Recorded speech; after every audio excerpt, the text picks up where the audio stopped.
TDP అధినేత చంద్రబాబును AP CM Jagan సోదరి కాంగ్రెస్ నేత వైఎస్ షర్మిల కలిశారు. హైదరాబాద్లోని ఆయన నివాసానికి వెళ్లి తన కుమారుడి వివాహానికి రావాలని ఆహ్వానించినట్లు షర్మిల తెలిపారు. తమ కుటుంబంలో వివాహాలకు చంద్రబాబును వైఎస్ఆర్ పిలిచారని చెప్పారు. ప్రతి విషయాన్ని రాజకీయాలతో ముడిపెట్టవద్దని కోరారు. రాజకీయాల్లో వ్యక్తిగత కక్షలు ఉండకూడదని, స్నేహపూర్వక వాతావరణం ఉండాలన్నారు. టీడీపీ అధినేత చంద్రబాబును ఏపీ సీఎం జగన్ సోదరి కాంగ్రెస్ నేత వైఎస్ షర్మిల కలిశారు. హైదరాబాద్లోని ఆయన నివాసానికి వెళ్లి తన కుమారుడి వివాహానికి రావాలని ఆహ్వానించారు. అనంతరం మీడియాతో షర్మిల మాట్లాడారు. ఈ సమావేశానికి ఎలాంటి రాజకీయ ప్రాధాన్యత లేదన్నారు. తన కుమారుడు రాజారెడ్డి పెళ్లికి చంద్రబాబును పిలిచేందుకు మాత్రమే వచ్చానని, వేడుకకు హాజరై ఆశీర్వదిస్తానని చంద్రబాబు చెప్పారన్నారు. తమ కుటుంబంలో వివాహాలకు చంద్రబాబును వైఎస్ఆర్ పిలిచారన్నారు. క్రిస్మస్ సందర్భంగా లోకేష్కు స్వీట్లు పంపానని, ప్రతి విషయాన్ని రాజకీయాలతో ముడిపెట్టవద్దన్నారు. కేటీఆర్, కవిత, హరీష్ రావుకు కూడా స్వీట్లు పంపినట్లు తెలియజేశారు. రాజకీయం అనేది తమ జీవితం కాదు, అది తమ వృత్తి అని ప్రజా పోరాటంలో భాగంగా విమర్శ చేసుకుంటామన్నారు. రాజకీయాల్లో వ్యక్తిగత కక్షలు ఉండకూడదని, స్నేహపూర్వక వాతావరణం ఉండాలన్నారు. తనకు ఏ బాధ్యతలు ఇవ్వాలనేది కాంగ్రెస్ పార్టీ ఇష్టమన్నారు. రాహుల్ గాంధీని ప్రధానిగా చేయాలని వైఎస్ఆర్ కోరుకునేవారని, రాహుల్ ప్రధాని అయితేనే మత కలహాలు తగ్గుతాయని చెప్పారు. ఇప్పుడు కూడా చంద్రబాబు గారిని పెళ్లికి మాత్రమే పిలవడానికి వచ్చాము. ఇది పొలిటికల్ కానే కాదు. చంద్రబాబు గారు ఒక తెలుగుదేశం పార్టీకి నాయకుడు, నేను కాంగ్రెస్ పార్టీలో ఒక కార్యకర్తను. మాకు రాజకీయంగా ఏ లావాదేవీలు ఉండదో, ఉండకూడదో, ఉండబోవు కూడా. రాజశేఖర రెడ్డి గారు కూడా తన సొంత పిల్లల పెళ్లిళ్ళకు కూడా చంద్రబాబు గారిని ఇన్వైట్ చేయడం జరిగింది. చంద్రబాబు గారు కూడా రావటం జరిగింది, మమ్మల్ని ఆశీర్వదించడం జరిగింది. ఇదేమీ వింత కాదు, విచిత్రం కాదు. సో దీన్ని ఒక ఫ్రెండ్లీ ఎన్వైరన్మెంట్తో చూస్తే అందరికీ. నేటి యువత దేశానికి ఆదర్శంగా నిలవాలని, యూత్ ఐకాన్లుగా తయారవ్వాలని, స్వామి వివేకానంద జీవితాన్ని స్ఫూర్తిగా తీసుకోవాలని మంత్రి ఆర్కే రోజా పిలుపునిచ్చారు. యువత దేశానికి వెన్నెముకని, నేటి యువత అన్ని రంగాలలో తమ ప్రాముఖ్యతను చాటుకోవాలని ఆకాంక్షించారు. స్వామి వివేకానంద ప్రసంగాలను ఆదర్శంగా తీసుకుని యువత ఆయా రంగాలలో ఉన్నత శిఖరాలకు చేరుకోవాలని కోరారు. నేటి యువత మందలో ఒకరిగా కాదు, 100లో ఒకరిగా నిలవటానికి వారి వారి రంగాలలో విశేష కృషి చేయాలని కోరారు. జాతీయ యువజన దినోత్సవంను పురస్కరించుకుని విజయవాడలోని తుమ్మలపల్లి వారి క్షేత్రయ్య కళాక్షేత్రంలో రాష్ట్ర స్థాయి జాతీయ యువజన దినోత్సవ వేడుకలను నిన్న అత్యంత వేడుకగా నిర్వహించారు.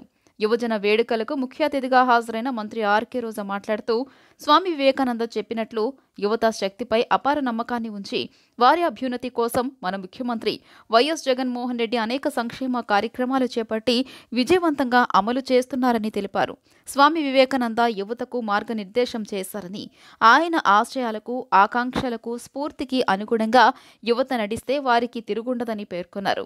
హిందూ యోగిగా స్వామి వివేకానంద మన దేశ సంస్కృతి, సాంప్రదాయాల ఔన్నత్యాన్ని విదేశాల్లో చాటి చెప్పిన తొలి వ్యక్తి అని కొనియాడారు. స్వామి వివేకానంద స్థాపించిన రామకృష్ణ మఠం, రామకృష్ణ మిషన్లు నేటి సమాజానికి ఎంతో సేవ చేస్తున్నాయని వివరించారు. అందుకనే 120 సంవత్సరాల తర్వాత కూడా స్వామి వివేకానంద గొప్పతనాన్ని ఇప్పటికీ చెప్పుకుంటున్నామన్నారు.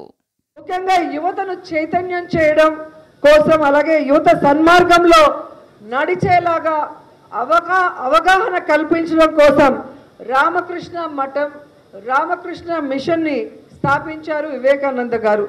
సాక్షాత్ సుభాష్ చంద్రబోస్ గారు, మహాత్మా గాంధీలు కూడా స్వామి వివేకానంద గారి బోధనలకు ప్రభావితులయ్యారు. అంటే ఎంత గొప్ప బోధనలు ఆయన చేశారు, ఎంతటి అద్భుతమైన ప్రసంగాలు వివేకానంద గారు చేశారో ఒక్కసారి యువత ఆలోచించాలి.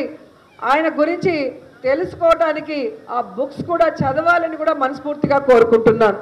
భారతదేశాన్ని జాగృతం చేయడమే కాకుండా అమెరికా, ఇంగ్లాండ్లో యోగా, వేదాంత శాస్త్రములను తన ఉపన్యాసాల ద్వారా, వాదనల ద్వారా పరిచయం చేసిన ఖ్యాతి వివేకానంద గారికి మాత్రమే దక్కిందని కూడా గర్వంగా చెప్పగలం. యువత జనసేన వెంట ఉన్నారు కాబట్టే రాష్ట్రంలోని అధికార పార్టీతో పోరాడగలుగుతున్నారని జనసేన అధినేత పవన్ కళ్యాణ్ అన్నారు. రాజధానితో పాటు అన్ని జిల్లాల్లోనూ ఆర్థిక అభివృద్ధి జరగాలని పవన్ ఆకాంక్షించారు. ఉక్కు నరాలు ఇనుప కండరాలు కలిగిన యువ సమూహమే జనసేన వెంట ఉందని, వారి అండతోనే వైసీపీ వంటి నేరపూరిత ఆలోచనలు ఉన్న పార్టీతో పోరాడుతున్నానని పవన్ వివరించారు. అధికారం లేకపోయినా యువతరంతో మాట్లాడుతున్నానని, అధికారంలోకి వచ్చిన తర్వాత తప్పనిసరిగా యువత గొంతుకనవుతానని భరోసా ఇచ్చారు. జాతీయ యువజన దినోత్సవం సందర్భంగా గుంటూరు జిల్లా మంగళగిరిలోని జనసేన కార్యాలయంలో గ్లాస్ టీ పేరుతో నిన్న ప్రత్యేక కార్యక్రమాన్ని నిర్వహించారు. ఈ కార్యక్రమంలో ముందుగా వివేకానందుని చిత్రపటానికి నివాళులు అర్పించారు. అనంతరం యువతతో జనసేనాని ప్రత్యేకంగా మాట్లాడారు. వారితో కలిసి టీ తాగుతూ వారి ఆలోచనలు తెలుసుకున్నారు. తనను అన్ని విధాలా నమ్మి లక్ష్య సాధనలో నిలబడింది యువత మాత్రమేనని అన్నారు. నవతరం ఆలోచనలు విభిన్నంగా ఉంటాయని, సమాజంలో జరిగే అన్ని విషయాల మీద యువతకు ఉన్న ఆలోచనే తనకు ఉన్నాయని స్పష్టం చేశారు. సమస్యల మూలాల్లోకి వెళ్లి శాశ్వత పరిష్కారం కోసం ఆలోచిస్తానని వివరించారు. రాజధానితో పాటు అన్ని జిల్లాల్లోనూ ఆర్థిక అభివృద్ధి జరగాలని పవన్ ఆకాంక్షించారు.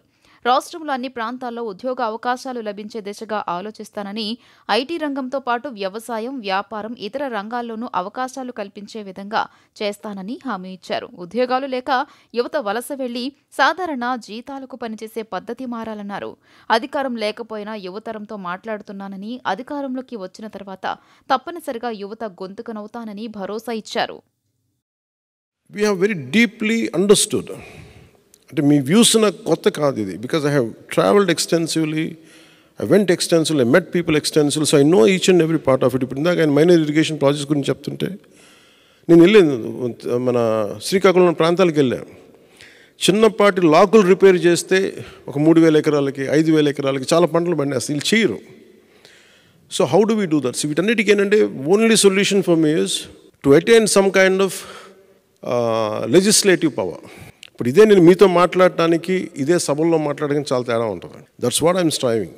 సో ఇప్పుడు మీకు ఇష్యూ వచ్చింది. Imagine if Janasena would be in power. Even I'm not saying even not to form last time in 2019. Imagine if I would had 10 to 15 MLAs. Almost ఇప్పుడు నాకు చెప్పింది this would have echoed in assembly, this would have echoed in parliament. So instead of you being, మీరు ఇక్కడి నుంచి వెళ్ళిపోయి different dialogue అనే కంటే కూడా ఇది వచ్చాము వెళ్ళిపోయాం అనే కంటే I want you to think over. మీరు ఆలోచించి ఇప్పుడు ఏటికొప్పాక బొమ్మ ఉంది, అది నాకు తెలుసు, నాకు నేను స్వయంగా తిరిగాను, దానికి ఎంకరేజ్మెంట్ ఉండదు. There is a lot of rural youth. ఆంధ్రప్రదేశ్కు రైల్వే కేటాయింపులు 886 కోట్ల నుంచి 8,400 కోట్లకు పెంచారని, వందే భారత్ రైళ్లు దేశవ్యాప్తంగా 41 ప్రారంభమైతే ఏపీలో 5 అందుబాటులోకి వచ్చాయని కేంద్ర మంత్రి కిషన్ రెడ్డి తెలిపారు. మోదీ ప్రభుత్వ హయాంలో 25,800 కిలోమీటర్ల మేర కొత్త ట్రాకులు వేశారన్నారు. ఏపీలో అన్ని లైన్ల విద్యుదీకరణ పూర్తి చేశామని తెలిపారు. 371 కిలోమీటర్ల మేర కొత్త రైలు మార్గాన్ని ఏపీలో నిర్మించినట్లు వివరించారు. గుంటూరు రైల్వే స్టేషన్లో ఉదయ్ ఎక్స్ప్రెస్ పొడిగింపును కేంద్ర మంత్రి కిషన్ రెడ్డి నిన్న జెండా ఊపి లాంఛనంగా ప్రారంభించారు. నంద్యాల, రేణిగుంట, నర్సాపూర్, హుబ్బళి మధ్య రైళ్లను వర్చువల్గా ప్రారంభించారు. ఈ సందర్భంగా కిషన్ రెడ్డి మాట్లాడుతూ విశాఖ, విజయవాడ ఉదయ్ ఎక్స్ప్రెస్ను ప్రయాణికుల సౌకర్యార్థం గుంటూరుకు పొడిగించినట్లు వివరించారు. విజయవాడ, హుబ్బళి రైలును కోనసీమ ప్రజలకు చేరువ చేసేందుకు నర్సాపూర్ వరకు పొడిగించామన్నారు. నంద్యాల, రేణిగుంట మధ్య రాయలసీమ ప్రజలు వెంకన్నను దర్శించుకునే వీలుగా రైలును ఏర్పాటు చేశామన్నారు. గుంటూరు, విశాఖ మధ్య నడిచే రైలు వారంలో 5 రోజులు ప్రయాణికులకు అందుబాటులో ఉంటుందన్నారు. సంక్రాంతిని పురస్కరించుకుని జనవరి 13 నుంచి 3 రైళ్లు అందుబాటులో ఉంటాయన్నారు. గుంటూరు నగర మేయర్ మనోహర్ నాయుడు, డిఆర్ఎం ఎం రామకృష్ణ, మాజీ మంత్రి అరుణ, మాజీ ఎమ్మెల్యే దారా సాంబయ్య, భాజపా రాష్ట్ర అధికార ప్రతినిధి వల్లూరు జయప్రకాష్ నారాయణ కార్యక్రమంలో పాల్గొన్నారు. నరేంద్ర మోడీ గారికి మద్దతు ఇవ్వడానికి సిద్ధంగా ఉన్నారు. ఇటీవల జరిగినటువంటి రాష్ట్రాల ఎన్నికల్లో కాంగ్రెస్ పార్టీ ప్రభుత్వంలో ఉన్నటువంటి ఛత్తీస్గఢ్ కానీ, రాజస్థాన్ కానీ ఓడిపోవడం, ఈ 3 మధ్యప్రదేశ్లో కూడా భారతీయ జనతా పార్టీ మరి అందరి అంచనాలను తలకిందులు చేస్తూ, అన్ని సర్వేలను తలకిందులు చేస్తూ భారీ మెజార్టీతో గెలవడము.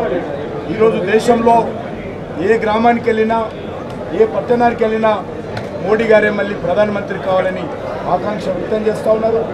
ముఖ్యంగా అన్ని సర్వేల్లో కూడా 18 to 35 ఏజ్ ఉన్నటువంటి వాళ్ళు 80% యూత్ ఈరోజు నరేంద్ర మోడీ గారు వెనుక ఉన్నారు.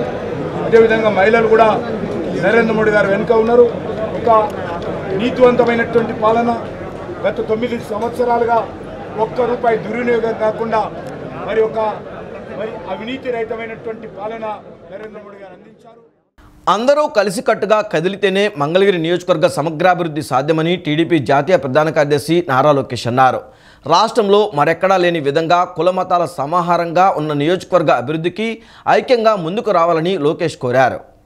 మంగళగిరి నియోజకవర్గ తటస్థలు దుగ్గిరాల మండలం రేవేంద్రపాడుకు చెందిన నల్లబోతు తిరుపతయ్య, మంగళగిరి మండలం పెదవడ్లపూడికి చెందిన జరపాల సాంబశివరావు నాయక్, మంగళగిరిలోని వడ్లపూడి సెంటర్కు చెందిన చేనేత వ్యాపారి వెనిగళ్ల శంకర్రావు, కొల్లి నాగేశ్వరరావు స్వచ్ఛంద సంస్థ ఖిద్మత్ బృంద సభ్యులను ఆయన శుక్రవారం రాత్రి వేర్వేరు కార్యక్రమాల్లో కలిసి చర్చించారు. వారంతా తమ ఆలోచనలను యువనేతతో పంచుకున్నారు. మరో 3 నెలల్లో అధికారంలోకి రాబోయే ప్రజాప్రభుత్వం చెంచులు ఎదుర్కొంటున్న సమస్యలకు శాశ్వత పరిష్కారం చూపుతుందని భరోసా కల్పించారు. నియోజకవర్గంలో అత్యధిక జనాభా గల చేనేతల వృత్తి సమస్యలు తన దృష్టికి వచ్చాయన్నారు. పట్టణంలోని ఖిద్మత్ అధ్యక్షులు షేక్ షఫీ, వారి సభ్యులు కోవిడ్ సమయంలో అందించిన విశేష సేవలను కొనియాడుతూ అభినందనలు తెలియజేశారు. కేంద్రంలో 2 పర్యాయాలు అధికారం చేపట్టిన బీజేపీ ప్రభుత్వం రాజ్యాంగ హక్కులను కాలరాస్తుందని పలువురు వక్తలు విమర్శించారు. రాజ్యాంగ పరిరక్షణకు కార్మిక, కర్షక, ప్రజా సంఘాలు ముందుకొచ్చి మహా ఉద్యమాన్ని చేపట్టాల్సిన అవసరం ఉందన్నారు. కేంద్రం తీరు ప్రజాస్వామ్యానికి భంగం కలిగించేలా ఉందన్నారు. భారత రాజ్యాంగ హక్కుల పరిరక్షణ వేదిక ఆంధ్రప్రదేశ్ కమిటీ ఆధ్వర్యంలో విజయవాడలోని సిద్ధార్థ ఆడిటోరియంలో మోదీ షా హటావో దేశ్ బచావో కార్యక్రమాన్ని నిన్న నిర్వహించారు.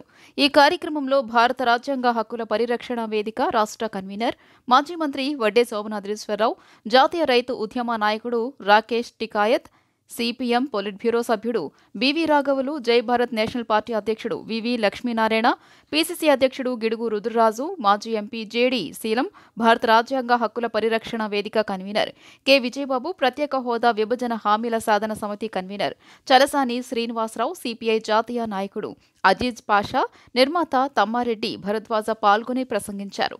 ఈ సందర్భంగా వారు మాట్లాడుతూ రాష్ట్రాలకు చేయూతనిచ్చి ముందుకు తీసుకెళ్లాల్సిన కేంద్ర ప్రభుత్వం అందుకు విరుద్ధంగా వ్యవహరిస్తోందని ఆగ్రహం వ్యక్తం చేశారు. కేంద్రం తీరు ప్రజాస్వామ్యానికి భంగం కలిగించేలా ఉందన్నారు. అన్ని రాజకీయ పార్టీలను ఒక తాటిపైకి తీసుకొచ్చి ఎన్నికల ముందే విభజన హామీలు, ప్రత్యేక హోదా సాధించడానికి కార్యాచరణ ప్రణాళిక రూపొందించాలని కోరారు. అయ్యో ఇంత అన్యాయం జరిగిపోయింది అని చెప్పి ఒక్క మాట మాట్లాడని వాళ్ళు రైతు రాజ్యం తెస్తాం, రాబోయే రోజుల్లో రైతులే రాజ్యం అని చెప్పే మాటలు కానీ ఎన్నో వింటూ ఉంటాం. దయచేసి వివేకంతో ఆలోచించి సరైన నిర్ణయాలు తీసుకోవాలని కోరుతూ ఇప్పుడు ఆల్ ఇండియా కిసాన్ సభ అధ్యక్షులు సోదరులు రాహుల్ వెంకయ్య గారిని క్లుప్తంగా వారి సందేశం ఇవ్వమని కోరుతా ఉన్నాను. संविधान से चलता है, संविधान का उल्लंघन हुआ है. बाबा भीमराव अंबेडकर ने जो देश में संविधान बनाया, उस संविधान के अनुकूल भारत सरकार काम नहीं करती. हमको चाहिए कि बाबा साहब के बताए हुए रास्ते में चले. जो पुस्तक है, जो हमारा अधिकार है संविधान का, उस संविधान के अधिकार के तहत भारत सरकार काम करे. इसके लिए हमको प्रेशर बढ़ाना पड़ेगा. आप सब लोगों का धन्यवाद. जय हिंद, जय हिंद. संविधान దేశం ప్రజాస్వామ్య పునాదులపై నడుస్తుంది. ఆ ప్రజాస్వామ్య పునాదుల్ని బలహీనపరిచే దిశగా కేంద్ర సర్కారు ప్రయత్నిస్తుంది. మన హక్కుల కోసం నిలబడతాం. ఈ రాష్ట్రంలో కులాల మతాల పేరు మీద తీసుకుపెట్టి వాళ్ళు మళ్ళీ ఇంకొక ప్రయత్నం చేస్తున్నారు. ఇందాక సోదరులు చాలా మంది చెప్పారు అక్కడ భారతీయ జనతా పార్టీ ఇక్కడ. నేను అడుగుతా ఉన్నాను, ఇబ్బంది లేదు. నేను అడుగుతా ఉన్నాను వాళ్ళు ఇక్కడ ఆంధ్రప్రదేశ్లో గౌరవ ముఖ్యమంత్రి గారిని, మీరు హోదా కానీ విభజన హామీలు కానీ నేను తీసుకొస్తాను. 25 మంది పార్లమెంట్ ఇవ్వండి, 31 మంది పార్లమెంట్ సభ్యులు ఇచ్చారు. ఈ మనుషులతో పాటు సందేశం కూడా తొందరగా నిలుచుని చెప్పుకుంటున్నారు. అసలు తప్పదని మాట్లాడతాను. నాడే పొలిటీషియన్, నా జాతికి అన్యాయం జరుగుతుని వచ్చాను. నేను జీవితం పెట్టుకున్నాను అంతే. ఒక పక్షం ఇవాళ గౌరవ ముఖ్యమంత్రి గారు ఏమో పెట్టాల్సిన లేదు. అసలు నా ఈ నోటి అంచుకోలేని వాళ్ళు, తమ భాష మీద పట్టులేని వాళ్ళు అసభ్య పద్యాలు మాట్లాడతారు. అది గొప్ప కాదు. తీసుకురావాలి. ప్రత్యేక హోదా ముగిసిన అధ్యాయం అంటున్నారు. వీళ్ళు ముగింపు పలికేసి దాన్ని ముగిసిపోయిన అధ్యాయం అంటున్నారు. ఇది ముగిసిపోయిన అధ్యాయం కాదు. ఇది మనందరం కూడా తిరిగి రాయాలి అని మనం అందరం కూడా నిర్ణయించుకోవాలని మీ అందరికీ నేను మనవి చేస్తున్నాను. దానికోసం మళ్ళా ప్రజా ఉద్యమం రావాలి. डॉक्टर बाबा साहेब अम्बेडकर जी. सो డయాస్ మీద ఉన్నటువంటి ఆల్ ఇండియా అలయన్స్ పార్ట్నర్స్ ఉన్నటువంటి సిపిఐ కానీ, సిపిఎం కానీ, ఆమ్ ఆద్మీ పార్టీ కానీ, ఇతర ప్రజా సంఘాలు కానీ, కుల సంఘాలు కానీ అందరితో కలిసి కేంద్రంలో ఉన్నటువంటి భారతీయ జనతా పార్టీ భావజాలానికి వ్యతిరేకంగా ఈ రాష్ట్రంలో ఉన్నటువంటి నిరంకుశమైనటువంటి జగన్మోహన్ రెడ్డి గారి పరిపాలనకు వ్యతిరేకంగా కాంగ్రెస్ పార్టీ మీ అందరితో కూడా కలిసి పనిచేస్తుందని సభాముఖంగా తెలియజేసుకుంటూ సెలవు తీసుకున్నాను. జై హింద్, జై కాంగ్రెస్. అన్ఫార్చునేట్ ఏంటంటే ఏ రాజకీయ పార్టీలు దాన్ని ఖండించలేదు. ఆ బీజేపీ ఇవాళ కూడా అనలేదు, వాళ్ళు కూడా ఖండించలేదు, ఈ రోజు కూడా ఖండించలేదు. వాళ్ళు మన మహిళా బిల్లు తీసుకొచ్చేసి మేము ఆడవాళ్ళని ఉద్ధరిస్తున్నామని చెప్తారు. అటువంటి బీజేపీ మాకు కావాలా? నాకు అక్కర్లేదు. ఓ సామాన్యుడిగా నాకు ఇలాంటి బీజేపీ నాకు అక్కర్లేదు. ఆడవాళ్ళని గౌరవించిన బీజేపీ నాకు అక్కర్లేదు. దళితుల్ని గౌరవించిన బీజేపీ నాకు అక్కర్లేదు. తెలుగు ప్రజలకు అన్యాయం చేసిన బీజేపీ నాకు అక్కర్లేదు. ఇక్కడ విభజన హామీలు అమలు పరచకుండా ఇవాళ ఉన్న స్టీల్ ప్లాంట్ని ప్రైవేటైజ్ చేస్తూ ఉంటారు, ఉన్న పోలవరాన్ని కంప్లీట్ చేయకుండా ఉంటారు. అక్కర్లేదు, ఇటువంటి వాళ్ళు అక్కర్లేదు, నాకు ఇంత మోసం చేసేవాళ్ళు నాకు అక్కర్లేదు అని సామాన్యుడు చాలామంది అనుకుంటున్నారు. వాళ్ళలో నేను తెలుగుదేశం పార్టీకి రాజీనామా చేసినట్లు మాజీ ఎంపీ రాయపాటి సాంబశివరావు తనయుడు రాష్ట్ర పార్టీ కార్యనిర్వాహక కార్యదర్శి రాయపాటి రంగారావు ప్రకటించారు. పార్టీ పదవి క్రియాశీలక సభ్యత్వానికి రాజీనామా చేసినట్లు తెలిపారు. చంద్రబాబు, లోకేష్కు డబ్బే ముఖ్యమని మరేమీ అవసరం లేదని అన్నారు. ముఖ్యమంత్రి వైఎస్ జగన్మోహన్ రెడ్డి పేదల కోసం పనిచేస్తున్నారని తెలిపారు. మాజీ ఎంపీ రాయపాటి సాంబశివరావు తనయుడు రాష్ట్ర పార్టీ కార్యనిర్వాహక కార్యదర్శి రాయపాటి రంగారావు గుంటూరులో నిన్న రాత్రి విలేకరుల సమావేశంలో మాట్లాడారు. తెలుగుదేశం పార్టీకి రాజీనామా చేసినట్లు ప్రకటించారు. పార్టీ పదవి క్రియాశీలక సభ్యత్వానికి రాజీనామా చేసినట్లు తెలిపారు. తెలుగుదేశం రాజకీయ పార్టీయే కాదని ఫక్తు వ్యాపార సంస్థ అని ఆరోపించారు. ఆ పార్టీ ఉంది ప్రజల కోసం కాదని, కేవలం వాళ్లు బాగుపడడం కోసమేనని చెప్పారు. ముఖ్యమంత్రి వైఎస్ జగన్మోహన్ రెడ్డి పేదల కోసం పనిచేస్తున్నారని రంగారావు చెప్పారు. కోవిడ్ సమయంలో ప్రజలు ఇబ్బంది పడకూడదని సీఎం జగన్ 1 సంవత్సరం బడ్జెట్ మొత్తం ఖర్చు పెట్టారని చెప్పారు. ఆ 2 ఏళ్లు ఆంధ్రప్రదేశ్ జీడీపీ ఎక్కువగా ఉందని రిజర్వ్ బ్యాంక్ వెబ్సైటే చెబుతోందని తెలిపారు. అదే సమయంలో ఇతర రాష్ట్రాల్లో ప్రజలు చాలా ఇబ్బందులు పడ్డారు. సీఎం జగన్ అందిస్తున్న సంక్షేమ పథకాలు అందరికీ అందుతున్నాయన్నారు. జగన్ అంటే తమకు ఇష్టమని, ఆయన సీటు ఇస్తే పోటీ చేస్తానని చెప్పారు. ఈ మధ్యకాలంలో నాన్నగారు మాట్లాడటం జరిగింది, వైసీపీ గురించి మాట్లాడి కలవటం జరిగింది. వాళ్ళు పిలిస్తే ఆహ్వానిస్తే వెళ్తాను, వాళ్ళు ఇచ్చిన రెస్పాన్సిబిలిటీ టేకప్ చేస్తాను, లేకపోతే నా వ్యాపారం నేను చూసుకుంటాను. ఇందులో మా స్వార్థం లేదు సార్. మా సంగతి తీసి పక్కన పడి పార్టీని నమ్ముకున్న వాళ్ళకి ఏం చేశారు? చిన్న చిన్న రైతులు కానీ అమ్ముకొని వేరే పార్టీలోకి వెళ్ళడానికి వాళ్ళకి ఏం న్యాయం చేశారు? ఎలక్షన్ రాగానే నామినేటెడ్ పదవి ఇచ్చారా? 2018 దాకా రోజు చెప్పులు ఎరిపోయి తిప్పించుకొని చివరికి డబ్బులు తీసుకొని ఇచ్చారు. విత్ ఎవిడెన్స్ ప్రూవ్ చేస్తాను నేను. అందుకని పార్టీకి దూరంగా ఉంటున్నా. మేము ఇంకా పార్టీ రాజీనామా చేస్తాను. ఈ రోజుతోటి మా బాధ్యత కొద్దిగా ఫ్రీ అయిపోయాను. మన ఇంటి వాకిళ్లలో వేసే ముగ్గులలో సృజనాత్మకతతో పాటు సైన్స్ దాగి ఉందని బీజేపీ ఏపీ అధ్యక్షురాలు దగ్గుబాటి పురంధేశ్వరి అన్నారు. సంక్రాంతి పండుగ నలుగురితో కలిసి జరుపుకునే పండుగని, నలుగురితో కలివిడిగా ఎలా ఉండాలి, పంచుకోవాలి అనేది నేర్పుతుందన్నారు. సంక్రాంతి పండుగ విశిష్టతను, సంస్కృతి, సాంప్రదాయాన్ని నేటి తరానికి తెలియజేయాల్సిన అవసరం ఉందన్నారు.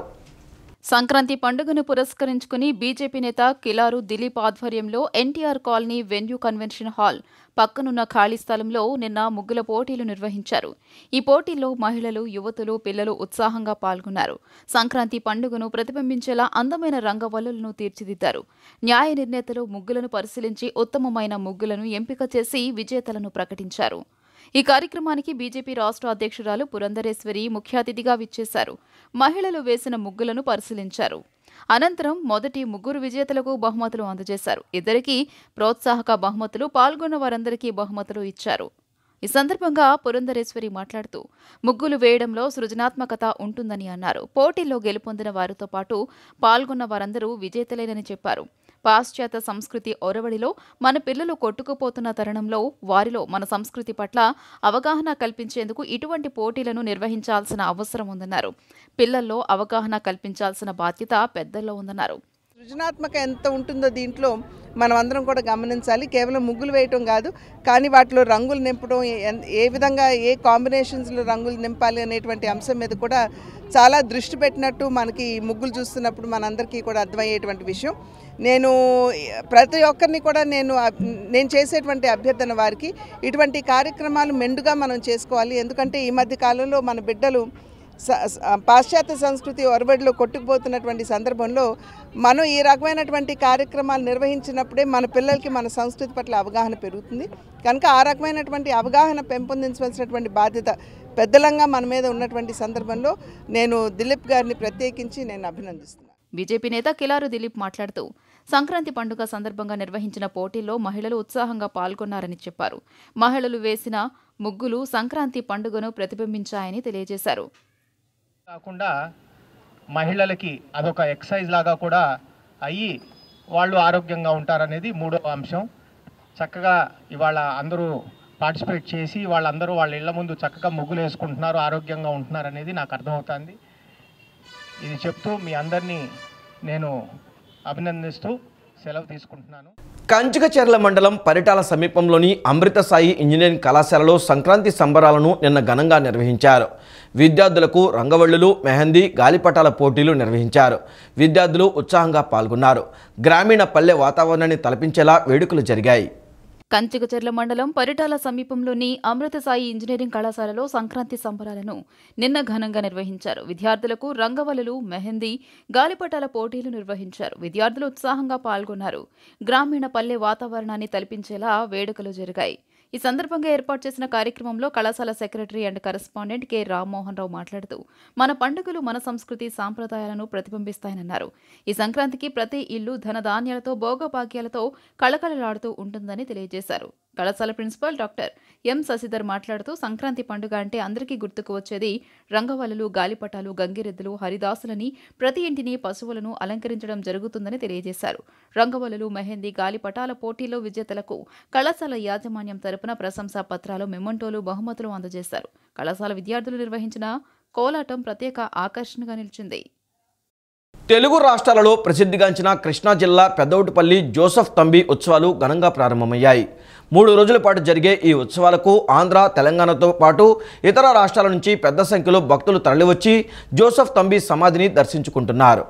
తెలుగు రాష్ట్రాల్లో ప్రసిద్ధిగాంచిన కృష్ణా జిల్లా ఉంగుటూరు మండలం పెదౌటుపల్లి బ్రదర్ జోసెఫ్ తంబి 79వ మహోత్సవాలు ఘనంగా ప్రారంభమయ్యాయి.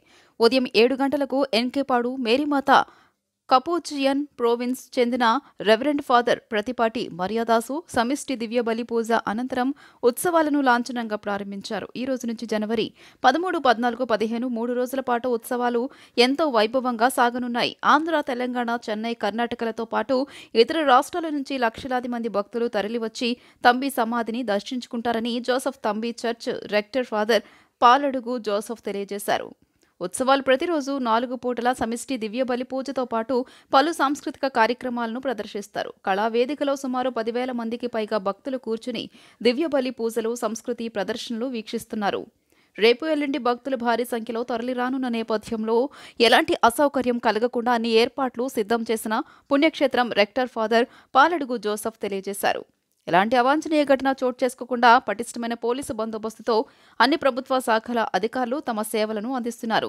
దూర ప్రాంతాల నుంచి వచ్చే భక్తుల కోసం ఆర్టీసీ ప్రత్యేక సర్వీసులను నడుపుతోంది.